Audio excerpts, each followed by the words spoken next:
विच one is the centre of the solar system. Solar निज़ाम जो मर्कज़ आहे उहो कहिड़ो आहे हेठनि मां? Sun, earth, moon, stars. त इन जो करेक्ट आंसर आहे सन यानी सिज। सिज निज़ाम शमसी जो मर्कज़ आहे। Arrange the words given below in the meaningful sequence. हेठि हिन लफ़्ज़नि खे तरतीब ॾेई बामाना बणायो। त इन जो करेक्ट आंसर थींदो ऑप्शन ए, सेकेंड्स, मिनट्स, कलाक्स। छो जो पहिरियां सेकंड हूंदा आहिनि, सेकंड मिली करे मिंट ठाहींदा आहिनि, मिंट मिली करे कलाक ठाहींदा आहिनि। त इहा हिन जी करेक्ट सिक्वेंस आहे। सवाल टियों आहे, विच peak is located at Karakoram mountain. Karakoram जबल में कहिड़ी चोटी वाक़ई आहे? तिरचमीर, केटू या जंहिंजो ॿियो नालो आहे गुडवेन आसिन। ऑप्शन सी आहे नागा पर्वत, डी तख्ते सुलेमान। त इन जो करेक्ट आंसर आहे केटू याने गुडवेन आसिन। केटू जंहिंखे गुडवेन आसिन बि चइबो आहे उहा कराकरम में मौजूदु आहे ऐं ही पाकिस्तान जी सभ खां वॾी चोटी आहे ऐं दुनिया जी ॿियो नंबर वॾी चोटी आहे। Which city of Pakistan is also non as the city of flowers. Pakistan जो उहो कहिड़ो शहर आहे जंहिंखे सिटी ऑफ फ्लावर्स याने गुलनि जो शहर चयो वेंदो आहे? पेशावर, कराची, मुल्तान, लाहौर। त इन जो करेक्ट आंसर आहे पेशावर। पेशावर खे सिटी ऑफ फ्लावर्स याने गुलनि जो शहर सॾियो वेंदो आहे ऐं कराचीअ खे सिटी ऑफ लाइट्स सॾियो वेंदो आहे। ऐं मुल्तान पाकिस्तान जो उहो शहर आहे जंहिंखे सिटी ऑफ सेंट्स याने ओलियान जो शहर सॾियो वेंदो आहे।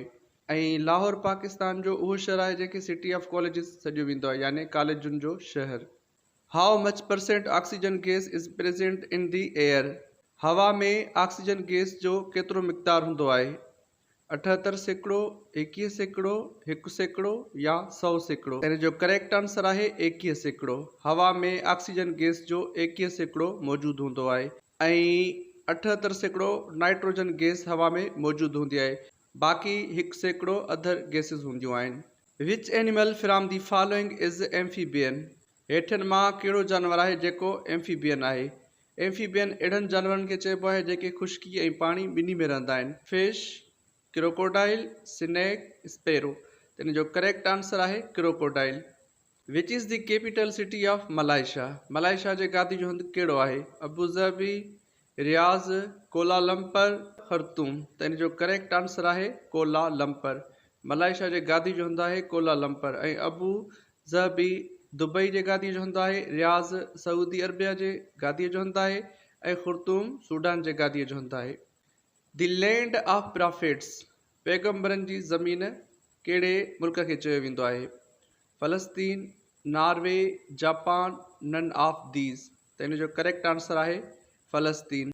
फ़लस्तीन खे लैंड ऑफ प्रॉफिट्स याने पैगंबरनि जी धरती चयो वेंदो आहे ऐं नॉर्वे खे मिडनाइट सन चयो वेंदो आहे छो जो नॉर्वे मुल्क में अधु साल ॾींहुं ऐं अधु साल राति हूंदी आहे ऐं जापान खे लैंड ऑफ राइज़िंग सन चयो वेंदो आहे छो जो सभ खां पहिरियां जापान मुल्क में सिज उभरंदो आहे। Which planet is called the earth's twin. कहिड़े ग्रह खे धरती जो जाड़ो सॾियो वेंदो आहे? Mercury, Venus, Mars, Jupiter. त इन जो करेक्ट आंसर आहे Venus.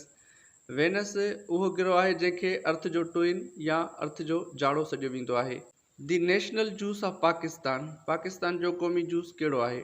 Mango juice, sugar cane juice, orange juice, lemon juice. त इन जो करेक्ट आंसर आहे शुगर केन जूस। पाकिस्तान जो क़ौमी जूस आहे।